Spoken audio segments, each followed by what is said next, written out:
You're listening to the Hour of the Time. I'm William Cooper.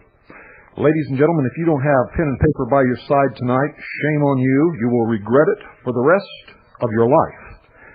Get it now. Make sure you have pen and paper tomorrow night, Thursday night, and Friday night, because this is the week we're going to fry the enemy. And I mean fry them.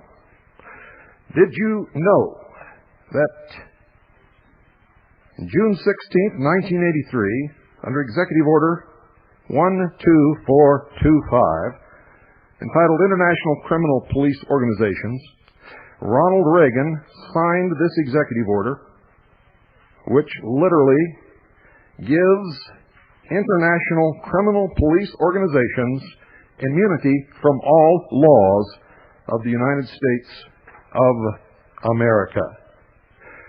Ladies and gentlemen, what you're going to hear tonight, tomorrow night, Thursday night, and Friday night is going to anger you probably to the point of exploding.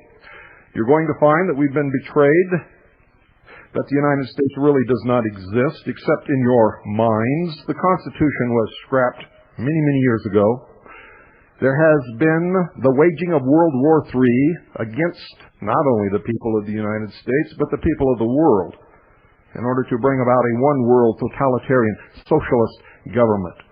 The symbol of international socialism, ladies and gentlemen, in case you've wondered why I continue to play the rose on this broadcast, is a red rose.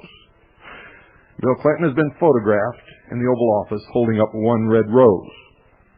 So has Fidel Castro, and Khrushchev, and Gorbachev, and Molotov, and I can go on and on and on and on. Lenin, etc. Under this executive order, neither state nor federal law prohibits participation by the United States National Central Bureau of Interpol in the computerized information exchange system. And though federal disclosure laws, etc., must be complied with, the Bureau may, but need not comply with state restrictions on the use of data or state requests with respect to disclosure of data. Do you understand the consequences of what I'm telling you? Under Section 286E-13, approval of fund pledged to sell gold to provide resources for reserve account of Enhanced Structural Adjustment Facility Trust. If Federal Reserve notes are money, why is the United States paying its debts in gold? The Secretary of the Treasury is authorized to instruct the United States Executive Director of the Fund to vote to approve the fund's pledge to sell, if needed, up to 3 million ounces of the fund's gold to restore the resources of the reserve account of the Enhanced Structural Adjustment Facility Trust to a level that would be sufficient to meet obligations of the trust payable to lenders which have made loans to the loan account of the trust that have been used for the purpose of financing programs to fund members previously in arrears to the fund. In other words, as always, we're bailing out with 3 million ounces of gold people who cannot pay their debts. I, William J. Clinton, President of the United States of America, find that the proliferation of nuclear, biological, and chemical weapons and of the means of delivering such weapons constitutes an unusual and extraordinary threat to the national security, foreign policy, and economy of the United States, and hereby declaring national emergency to deal with that threat. Executive Order 12868 of September 30th, 1993. You'd better understand what I'm telling you, and you'd better understand what that executive order just said in the context of the rest of this program, ladies and gentlemen. It is important. Executive Order 12359 of April 22nd, 1982. Section 1. The multinational force and observers in which the United States participates pursuant to Section 138 of Public Law 97-51 and Public Law 97-132 is hereby designated as a public international organization entitled to enjoy the privileges, exemptions, and immunities conferred by the International Organizations Immunities Acts. Also, ladies and gentlemen, the United States Treasury Department was established under the Treaty of Bretton Woods, wherein it specifically states that the Treasury Department comes under the International Monetary Fund, an international organization under the United Nations, and the Secretary of the Treasury, which up until recently was Lloyd Bentsen, cannot be paid by the United States of America, but instead receives his remuneration from the International Monetary Fund. That makes the Bureau of Alcohol, Tobacco, and Firearms an international police organization exempt from the laws of the United States of America, and that explains what has been happening in recent months and years.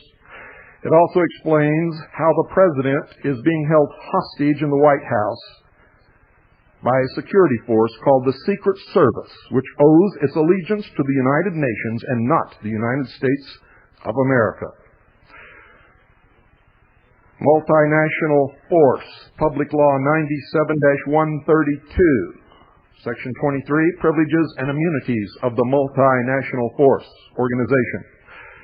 The MFO shall enjoy the status, privileges, and immunities accorded in Article 2 of the Convention on the Privileges and Immunities of the United Nations, hereinafter the Convention.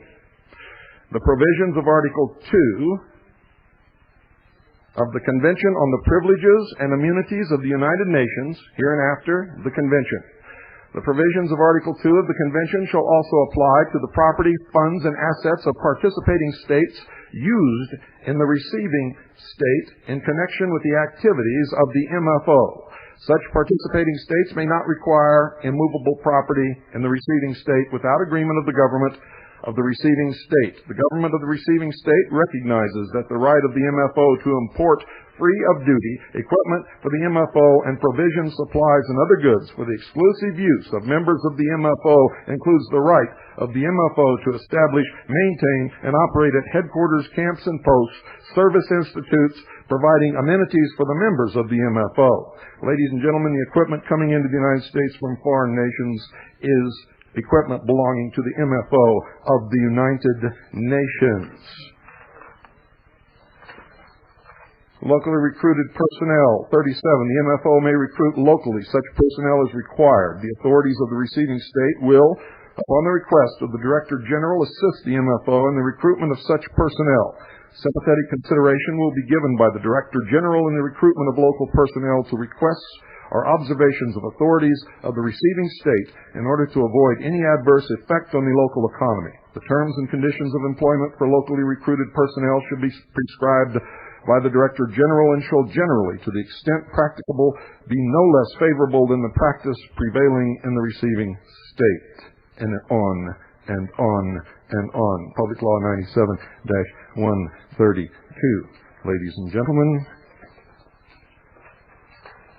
now, here we have Executive Order 11490. Under Part 3, Department of the Treasury, it states specifically that